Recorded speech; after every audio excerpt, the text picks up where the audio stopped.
ആദായനികുതി ഇളവ് വേണോ? എന്നാൽ ഒരു കല്യാണം കഴിക്കുന്നേ. പങ്കാളികൾക്ക് സംയുക്തമായ നികുതി റിട്ടേണുകൾ ഫയൽ ചെയ്യാൻ സൗകര്യമൊരുക്കുന്ന ജോയിന്റ് ടാക്സ് സംവിധാനം കേന്ദ്ര ബജറ്റിൽ പ്രഖ്യാപിച്ചേക്കുമെന്നാണ് സൂചന. രാജ്യത്തെ ചാർട്ടേഡ് അക്കൗണ്ടന്റുമാരുടെ സംഘടന നൽകിയ ശുപാർശ കേന്ദ്ര സർക്കാരിൻ്റെ സജീവ പരിഗണനയിലാണ്.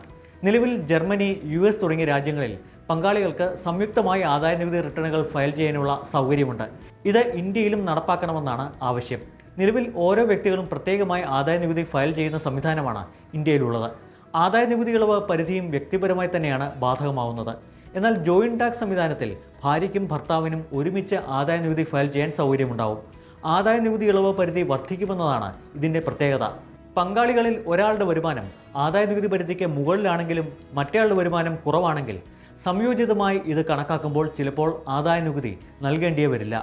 നികുതി പരിധി ഇരട്ടിയാകുന്നതോടെ പങ്കാളികളിൽ ഒരാൾ മാത്രം സമ്പാദിക്കുന്ന കുടുംബങ്ങൾക്ക് പുതിയ സംവിധാനത്തിൽ കൂടുതൽ സാമ്പത്തിക നേട്ടമുണ്ടാകും. സംയുക്ത നികുതി സംവിധാനം നടപ്പാക്കുമ്പോൾ സംയോജിത ആദായനികുതി സ്ലാബ് സർക്കാർ ഉയർത്താനും സാധ്യതയുണ്ട്.